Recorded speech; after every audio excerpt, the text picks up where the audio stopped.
In economics, an inferior good is a good that decreases in demand when consumer income rises, unlike normal goods, for which the opposite is observed. Normal goods are those for which consumers' demand increases when their income increases.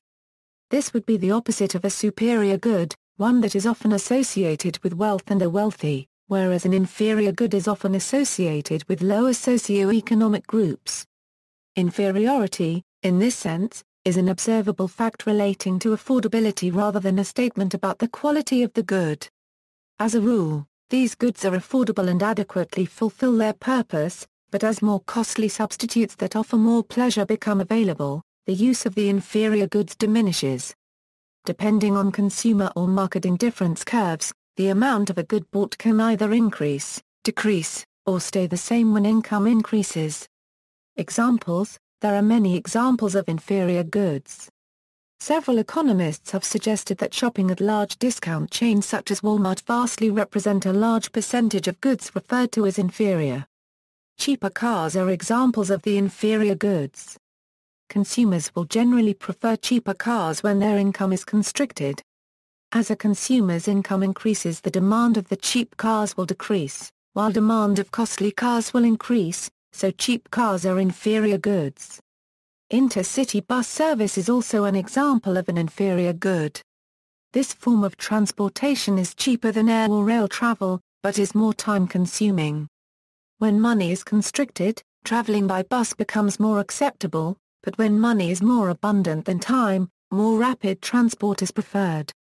Inexpensive foods like bologna, hamburger, mass-market beer, frozen dinners, and canned goods are additional examples of inferior goods.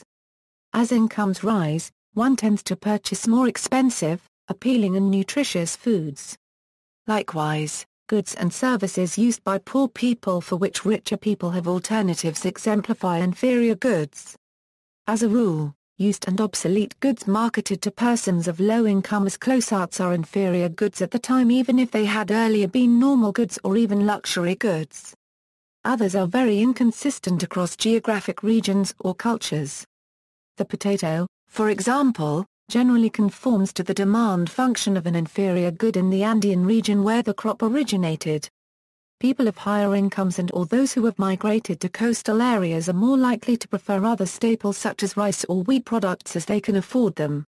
However, in several countries of Asia, such as Bangladesh, potato is not an inferior good, but rather a relatively expensive source of calories and a high-prestige food, especially when eaten in the form of French fries by urban elites. Given goods. A special type of inferior good may exist known as the given good, which would disobey the law of demand. Quite simply, when the price of a given good increases, the demand for that good increases. This would have to be a good that is such a large proportion of a person or market's consumption that the income effect of a price increase would produce, effectively, more demand. The observed demand curve would slope upward, indicating positive elasticity. It was noted by Sir Robert Giffin III that in Ireland during the 19th century there was a rise in the price of bread.